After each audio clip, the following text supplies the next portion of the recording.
بسم الله الرحمن الرحيم الحمد لله رب العالمين وصلى الله على محمد وعلى آله وصحبه وسلم.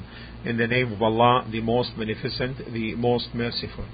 I testify that there is no true God worthy of worship except Allah, and that Muhammad is Allah's true slave and messenger. We continue the explanation of Umdat al-Ahkam, and this is a new chapter.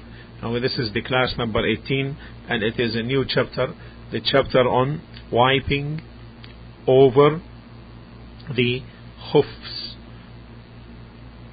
or wiping over the khuffain.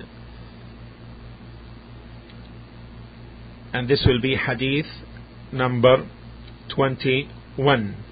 First, what is the definition of the khuf? The meaning of the khuf is that which is worn upon the foot, and it is made of leather and its like, including socks, as we will explain. This is the chapter, therefore, on the wiping upon the khuffain.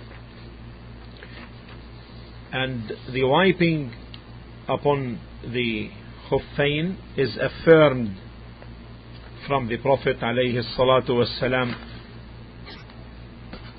and it is related to the tahara, the purification, in one of its parts, and this refers to the feet.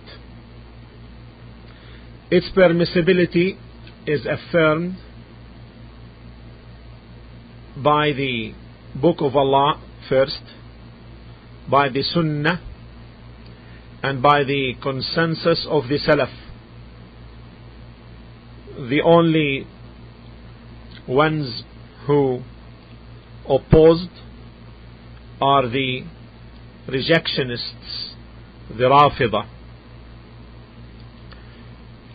and their sayings are not considered in matters of consensus and matters of difference of opinions.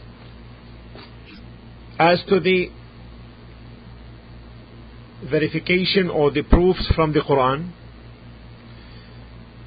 this is in the saying of Allah subhanahu wa ta'ala in Surah Al-Ma'idah, chapter 5, verse 6. Chapter 5, verse 6. قال الله تعالى: يا أيها الذين آمنوا إذا قمتم إلى الصلاة فاغسلوا وجوهكم وأيديكم إلى المرافق وامسحوا برؤوسكم وأرجلكم إلى الكعبين. O who you believe, when you intend to offer a salah, wash your faces and your hands, forearms, up to the elbows, rub by passing wet hands over your heads, and wash your feet up to the ankles. If you are in a state of janaba, in a state of sexual defilement, purify yourself by taking a bath, to the end of the verse. And we have two recitations here, and two authentic recitations. First one: يا أيها الذين آمنوا إذا قمتم إلى الصلاة فاغسلوا وجوهكم وأيديكم إلى المرافق وامسحوا برؤوسكم وأرجلكم. وأرجلكم. Listen carefully to the pronunciation. وأرجل. There is a fatha. The movement is a fatha on the lam. وأرجلكم.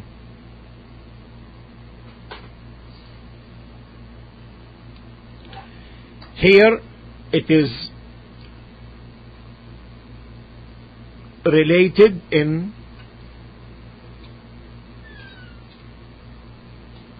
conjugation to wujuhakum with the fatha, wujuhakum. So therefore, since the faces are washed, therefore here the feet is to be or are to be washed in this conjugation in the context. And on the other recitation, which is the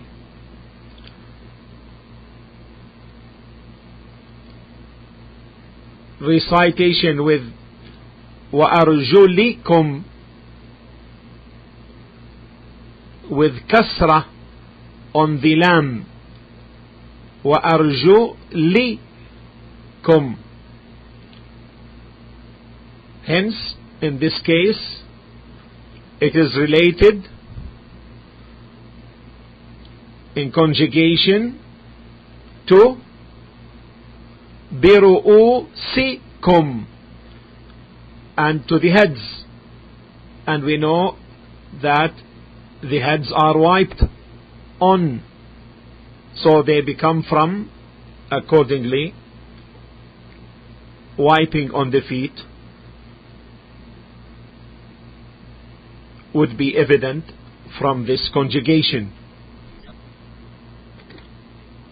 So, would one now think that the person will have a choice between wiping over the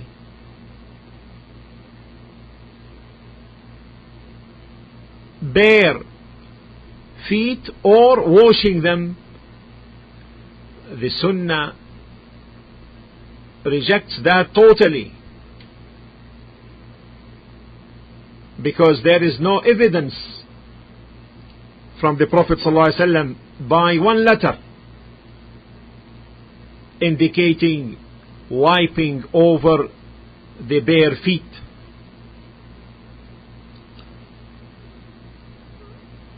So therefore we refer to the action of the Prophet ﷺ in understanding the verse. And if we do so, then we will find that the Prophet ﷺ used to wipe the feet when they are covered by the khuffain, and would wash them when they are uncovered, bare. This is the deduction, understanding the Quran by the actual Sunnah of the Prophet ﷺ. As to the Sunnah itself, it is replete in this.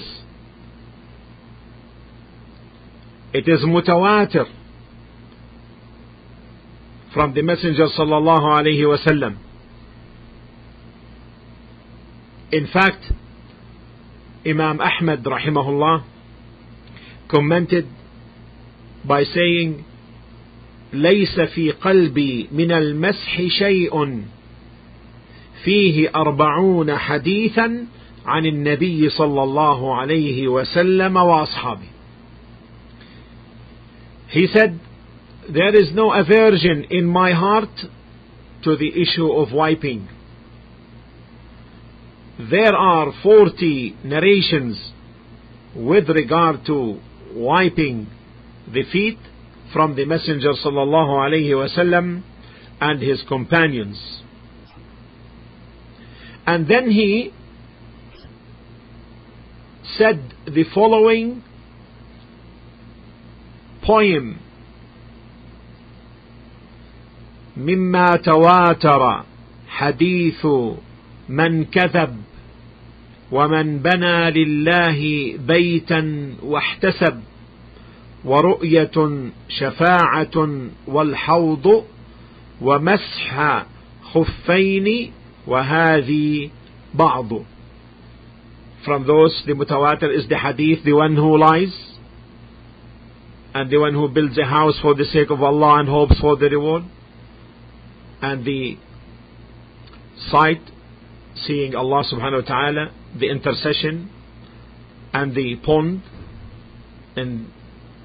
of the Prophet ﷺ in paradise, and the wiping over the socks. So this is the consecutive narrations from the Prophet ﷺ for the permissibility of wiping over the khuffain. The khuffain. And then as to the socks, we'll know that it is also permissible, and it is related that 9 of the companions of the Prophet ﷺ used to do that. As to the consensus of the Salaf, it is known to the degree that some of the ulama considered this matter, considered this matter from the matters of creed, although the chapter on wiping over the khuffain is not considered from the chapters of creed, rather it is from the chapters on actions. However, they mention this because the Rafida, the rejectionists, وهم أصحاب بدعة وطريقة معروفة, and they are people of bid'ah, see that the wiping over the khuffain is not permissible. So the Imams of Ahl Sunnah intended to make clear that this matter is permissible, and since this is a matter innovated by some, meaning the rejectionists, therefore, and that's why they included it in the books of Sunnah and Aqidah. Now to the hadith. Hadith number 21 under this chapter. عن المغيرة بن شعبة رضي الله عنه قال كنت مع النبي صلى الله عليه وسلم في سفر فأهويت لأنزع خفيه فقال دعهما فإني أدخلتهما طاهرتين فمسح عليهما. In this hadith of Al-Mughira bin Shu'bah, may Allah be pleased with him, who said, once I was on a journey with the Prophet ﷺ. Al-Mughira bin Shu'bah radiyallahu anhu, who said, once he was on a journey with the Prophet ﷺ, so I moved to remove his khufs, and he sallallahu alayhi wasallam said, da'huma, leave them, فإني أدخلتهما, for indeed my feet were in a state of purity when I wore them. So he wiped over them. So he sallallahu alayhi wasallam wiped over them. So he wiped over them. This was during the expedition of Tabuk. On his return, the Prophet ﷺ, Al-Mughira bin Shu'bah was with him, carrying his water for wudu.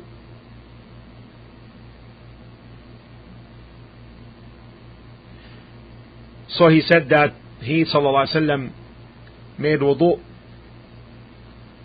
and I moved to take off his khufs when he said, leave them.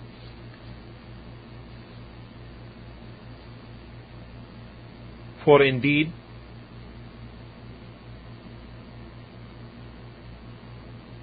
my feet were in a state of purity when I wore them.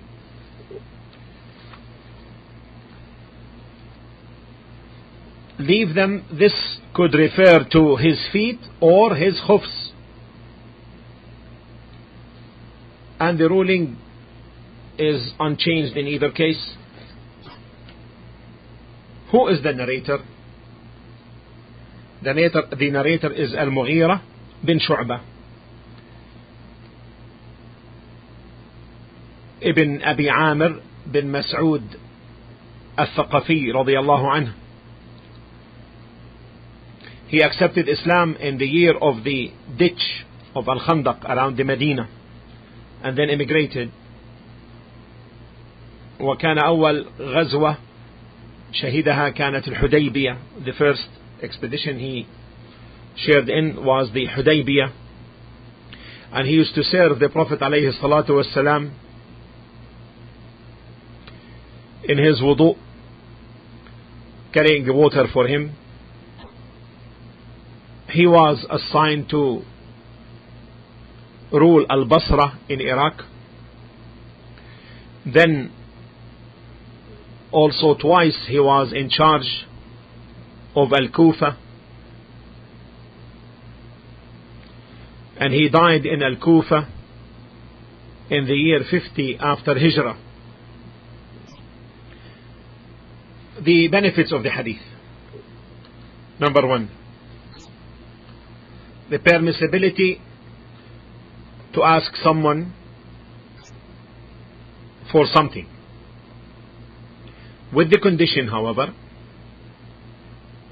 that this person being asked is not from those who would make you feel indebted if you do ask them. Here Al-Mughira bin Shu'bah, when he was asked to serve the Prophet ﷺ, he considered this as an honor and something meritorious and a chance for him. So therefore, if you intend to use somebody to serve you in assisting you in a certain action, if you find that this brings happiness to him and he is pleased with that, then in this case your request and his service in this respect is not from the matters that asking for is considered blameworthy. Second benefit, the merit of Al-Mughira bin Shu'bah by serving whom? By serving the Prophet alayhi salatu wassalam. The third benefit, the good character of the Prophet alayhi salatu wassalam, in the sense that when he ordered him to leave them on, he made it clear to him as to why, lest he would feel something in his heart. So he told him the reason. Leave them, for they were in a state of purity when I wore them. Fourth benefit, permissibility to take off one's shoes or hoofs by someone else, although this is a matter which can be annoying to some and some would disdain from it. However, this becomes easier in relations that are strong between people. The more the relationship is strong, the easier this would be. This brings another issue. Is it permissible for someone to assist the other in washing his parts for wudu? The answer, this is not permissible except in situations of necessity. That is because al-wudu is an actual worship, and therefore it's inevitable for the person to do it. And that's why Allah subhanahu wa ta'ala addressed the believers by saying فَاغْسِلُوا وُجُوهَكُمْ وَأَيْدِيَكُمْ in verse 6 of Surah Al-Ma'idah, chapter 5. And wash your faces and your hands, forearms. And this indicates that it's inevitable that the person carries this by himself, unless there is a necessity. Sixth benefit